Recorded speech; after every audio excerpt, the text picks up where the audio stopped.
In the near future, sea levels rise because of rapid climate change, and humanity decides to move to space. They build shelters between Earth and Moon's orbital planes and spend decades moving most citizens there. After humanity has settled down, Shelters 8, 12, and 13 declare themselves the Adrian Republic and they begin attacking the other shelters, kicking off decades of war with the Allied force. Now the humans left on Earth have to live building munitions and parts for the robots used in this war. The best soldier in the army is the legendary Captain Young Yi, who is currently in an abandoned town and waking up from an explosion. There are robots coming after her and she immediately defends herself with precise shots and creative use of the hook that comes with her weapon. The humanoid robots are easy for her to defeat, but soon a new sturdier model on 4 legs appears, which will be harder to fight alone. Young Yi chooses strategic hiding spots and surprises the robot with a shot that lights it on fire, but the robot has its own set of extinguishers and is soon ready to go again. Using the hook, Young Yi piles a bunch of metal beams together and drops them on top of the robot when it comes closer, effectively trapping it. Then she hides behind a car to do her final shot, only to get distracted by a little doll hanging on the car's rear mirror. This distraction allows the robot to shoot her first, and Young Yi is pushed back, but when she looks at her broken hand she discovers she's an android and didn't know about it. Suddenly an alarm rings and the town disappears. It turns out this isn't the real Young Yi, she actually died in combat some years ago. Now a group of scientists is using a copy of her brain to try to create the perfect soldier android that could be multiplied and sent to war. There hasn't been much progress because during the simulations, which recreate Young Yi's last battle, she always loses in the same spot and they don't know why. The head of the team is Young Yi's own daughter Seo Yun, who has to watch the face of her mother die over and over. There's also Song Hoon, the director of the project, who decides to make a special presentation for the higher-ups of the army to promote their android, which they're calling Young Yi. Song Hoon's presentation includes fancy dining and a summary of the history behind the war, but the soldiers are bored by this and want him to fast forward through what they already know. The video explains how they're mapping Young Yi's neural cortex and converting it to data to develop the most advanced combat command AI ever. Then Seo Yun demonstrates how the simulations have been recording behavioral patterns. However, the soldiers notice the android hasn't escaped the simulation yet, and the entire point is that if Young Yi hadn't lost that battle, they would have already won the war. Until the team doesn't solve Young Yi's final mistake, the government won't be interested in funding this project. After the presentation is over, Seo Yun and Song Hoon have a meeting in private. Song Hoon reminds Seo Yun that she has his full support and that the chairman expects great things from her. He started working for the chairman 10 years ago, but he knows Seo Yun was taken in when she was just a little girl that lost her mother, so it matters to Song Hoon to have a good working relationship with her. Afterward, Seo Yun works with newbie Jae Kyung to see what's the problem with their latest model. The remaining scraps of Young Yi are awakened, and since the brain still thinks as human, the fake Young Yi freaks out at seeing herself as a robot and begins agonizing in pain. Seo Yun immediately turns off the pain sensors, allowing Young Yi to go for fury instead, and she demands to know what they did to her. It seems this copy of the brain is too damaged to keep working on it, so Seo Yun orders its destruction. Now they're done for the day, Jae Kyung takes the chance to express how excited he is to work here because he's always been a big fan of Young Yi, calling her a hero. Seo Yun explains that Young Yi never wanted to be a hero, she only joined the war as a mercenary to pay for Seo Yun's treatments because when she was a child they found a tumor in her lungs. She cried every time her mother went to battle, and the day of her surgery was also the day her mother died. Sometimes Seo Yun wonders if her mother regrets making such a sacrifice and resents her for it, causing Jae Kyung to point out she could just ask the android, since she shares the real Young Yi's memories. Seo Yun says she'll consider it, but it seems she's scared to try. Then Seo Yun leaves for the day and takes the local train, where she sees a mother interacting with her child. This makes her remember the last day she saw her own mother. Seo Yun had been getting ready for surgery, and Young Yi stopped by to wish her good luck before leaving for battle. Young Yi had promised she would come back and hug Seo Yun tightly, giving him a lucky cheek rub. When the train makes it to its destination, Seo Yun goes to take her annual ethics test that everyone must take to prove they aren't an android, consisting of questions related to feelings and morals. Afterward, she goes to see her doctor, who sadly confirms the tumor is back in her lungs and she only has 3 months left. This means the surgery she has as a child and her mother's sacrifice had been in vain. The doctor points out the best course of action would be to copy her brain right away and transfer it over to a prosthetic body, since laws protect people that do this nowadays. However, they only protect people that do this with Type A, which is incredibly expensive. There's also Type B, which is cheaper but loses rights like marriage, freedom of movement, and adoption, and the government requires compliance that she will allow them to access her brain data. Or she could choose Type C, which doesn't treat people as humans at all. It surrenders ownership of the brain data, allowing certified companies to own it. This means they'll make thousands of clones and the person using this option will no longer be an individual, but at least the prosthetic is free. Type C is what Young Yi had chosen to get the surgery money for her daughter. Seo Yun promises she'll think about it and leaves the doctor to recharge, because he's an android as well. As Seo Yun leaves the building, She remembers the day the company's higher-ups came to her house and asked her grandmother to sign the agreement that would allow them to use Young-Yi's brain on androids. In return they'd pay for Seo-Yun's upbringing. They also gifted Seo-Yun an action figure of Young-Yi, promising that her mother would be a hero forever, but to this day Seo-Yun is still unsure that was the best decision. Seo-Yun ends her day by visiting her mother's comatose body, which is kept in a special chamber so the brain won't rot. The next day, Seo-Yun's team makes a new copy of the brain and gets ready to test it on a new simulation. But first Song-Hoon wants to do something different to try to get a new result, and he orders the team to shoot the android in the leg before they start. When Young-Yi wakes up in the simulation, she suffers great pain from the leg wound, and it hurts Seo-Yun to watch how her mother suffers. Young-Yi tries to fight through the pain, but she's easily overpowered, and her will to fight starts to go down. However, when the enemy is about to kill her, a new area in her brain lights up, and Young-Yi stands up to keep fighting, managing to defeat the robot with just her fists before she gets shot by a different enemy. It's a pity that they've lost this new brain already, but Song-Hoon is excited by this development and is ready to show it off to the higher-ups. The next day, the whole team leaves the labs and travels to the company headquarters, but the chairman isn't available. Instead they're met by the new head of the product development department, who keeps giggling at Song-Hoon and not taking him seriously. Song-Hoon is confused by the need for a product development department because they never had one before since the company only produces weapons, and he worries about the possibility that weapons development will be downsized, but his concerns aren't heard and the team is sent away without answers.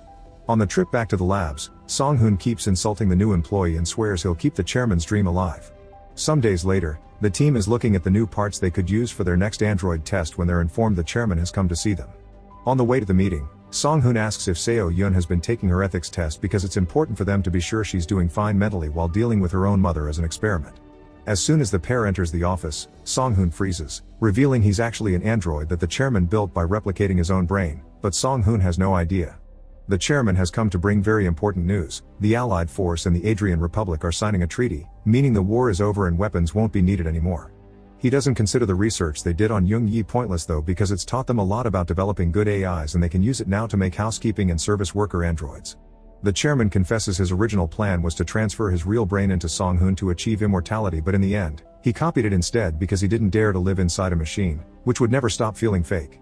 Seo-Yun doesn't care how fake it may be. She wants to continue with her mother's project, but the chairman turns down her request. A few hours later, the team goes back to work, since the project must be wrapped up properly before they change goals.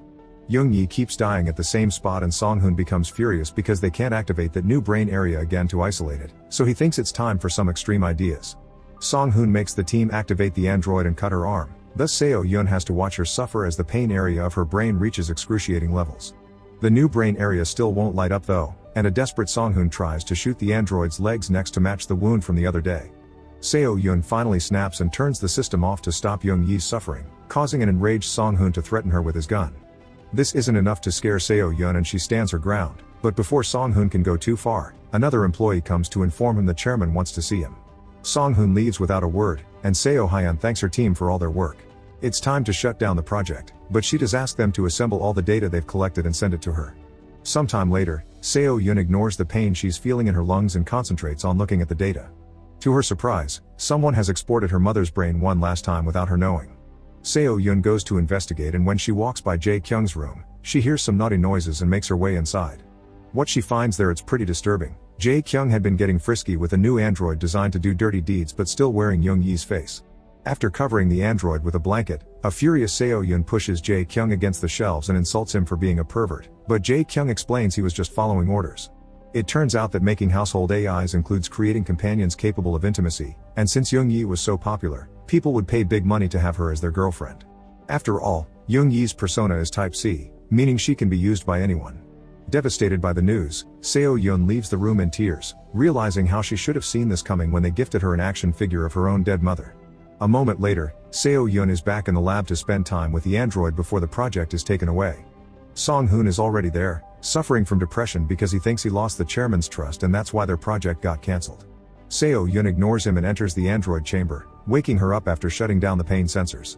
Once she has Young-Yi's attention, Seo-Yun tells her they've rescued her from the enemy and that she's greatly wounded, thus she'll help her die peacefully. When Seo-Yun is about to turn her off, the brain area they had been looking for finally lights up again as Young-Yi asks if her daughter survived the surgery. Seo-Yun begins crying as she realizes both times this brain area reacted because Young-Yi believed she would die without knowing about her daughter, and she tells her the surgery was a success so she can move on in peace. Young-yi is relieved to hear this and admits she's been feeling guilty because during the battle, she lost the little doll her daughter gifted her before leaving for the surgery, which was supposed to be a good luck charm. That's why she always loses at the same spot. What distracts her is seeing the little doll in the car and being haunted by the guilt. Not being able to hear this anymore, Seo-yeon turns her off and has a full breakdown, screaming with her own guilt. Once that's out of her chest, she realizes there's one last thing she can do. The next day, Seo-yeon requests to do a last simulation before shutting things down. She tells the other team members she'll set things up alone, and once they're gone, Seo-yeon deletes the unidentified part of Young-yi's brain. Then she proceeds to whisper in her ear, explaining all the nasty things that will happen to her after the last simulation is over if they don't do something. When the final simulation starts, Young-yi goes through the usual battle tactics and dies in the same spot as usual. Jae-kyung detects some weird readings indicating the brain's response was weaker, but Song-hoon doesn't care because the project is over anyway. The other employees take the android away and Song-hoon begins making his way to his room when he suddenly realizes he also saw something strange. He rushes back to the lab and asks for the simulation to be replayed in slow motion. This allows him to confirm Young-yi hadn't actually been shot. She only pretended she had and fell on the usual spot. Song-hoon immediately activates the alarm and Young-yi reacts by knocking out the employees that were taking her away. While everyone gets ready for emergency measures, Seo-yeon runs back into the lab and deletes all the original project data. Young-yi searches for a way to escape and comes across a room filled with dozens of robots that look like her. Before she can come to terms with this, Song-hoon's army of security robots finds her, triggering a vicious fight. Young-yi is a legendary fighter for a reason though, and she easily beats them all up. Even when a robot pushes her against a maintenance machine, she takes the chance to turn it against her attacker. Suddenly, one of the robots takes advantage of her blind spot and kicks her from behind before pushing her against the wall to kill her. At that moment, Seo-yeon finally shows up and disables the robot just in time. Then she tells Young-yi they're in this together, and Young-yi trusts her because it's the voice from her dreams. Minutes later, a new wave of security robots arrive at the hangar, and they allow a fellow android to take Seo-yeon away before they shoot at Young-yi. However, when they check on the body, they discover Young-yi's body is empty. Checking the security cameras reveals Seo-yeon took the brain copy from the regular body and transferred it to a security android to escape unnoticed, leaving the body with her mother's face behind to trick security. Seo-yeon drags Young-yi into the train, only to discover it isn't as empty as she thought. Song-hoon is there waiting for them. As the train takes off, Song-hoon accuses Seo-yeon of being ungrateful for everything the chairman's done for her and tells Young-yi to step away from her daughter. Hearing this as her little girl shocks Young-yi, but Seo-yeon cuts in to explain she's deleted all the data about herself from her memory so she can have a fresh start without any more sacrifices. As revenge for ruining the project, Song-hoon shoots Seo-yeon in the shoulder, prompting Young-yi to attack him in return and shoot him with his own gun. Song-hoon quickly stands up to keep on fighting, but freezes when he sees his reflection in the window. The damage from the shot has revealed his identity as an android. Seo-yeon calls him the chairman's little toy and this makes Song-hoon go crazy. Now he can activate the abilities of his android body and Song-hoon attacks Young-yi, starting the fight that throws their bodies all over the cabin and causes the train to shake on the rails. After exchanging a few hits, Song-hoon manages to push Young-yi through the window, but she lets go on purpose to crawl around the train and re-enter it through a different window. At that moment, more security robots arrive on a parallel train and they attach both wagons together. They come after Young-yi by jumping through the windows too, but Young-yi has no trouble defeating them all with precise strikes. Song-hoon takes advantage of this distraction to catch her with a hook, and when Seo-yeon sees her mother in trouble, she tries to stop the robot from attacking her. The robot simply pushes Seo-yeon away, but seeing her daughter in danger inspires Young-yi to become more aggressive. She destroys all the remaining robots and kicks Song-hoon out of the train, but he manages to make his way back inside by holding onto the hook. As Song-hoon and Young-yi begin fighting again, the train makes it to the city, and the shaking of two attached wagons becomes too much for the tracks to bear. Seo-yeon manages to put her hands on one of the weapons the robots dropped and shoots a hook for Young-yi to grab. This way she helps her mother return to the first wagon safely and they let the second wagon fall with Song-hoon inside. The train finally stops working when it makes it to the mountain area. Young-yi wants to take care of Seo-yeon's bullet wound, but they can hear the police approaching, so Seo-yeon explains she doesn't have much time left anyway. She wants Young-yi to run away and start a new life where she can finally worry about herself instead of her daughter. After some hesitation, Young-yi accepts this plan, but first she says goodbye by hugging Seo-yeon and giving her a lucky cheek rub like when she was a child. As Young-yi leaves the train, Seo-yeon wishes her good luck and dies alone yet feeling she's achieved closure. Jun-yi runs through the mountains, away from any humans that may want to use her again to enjoy her newfound freedom.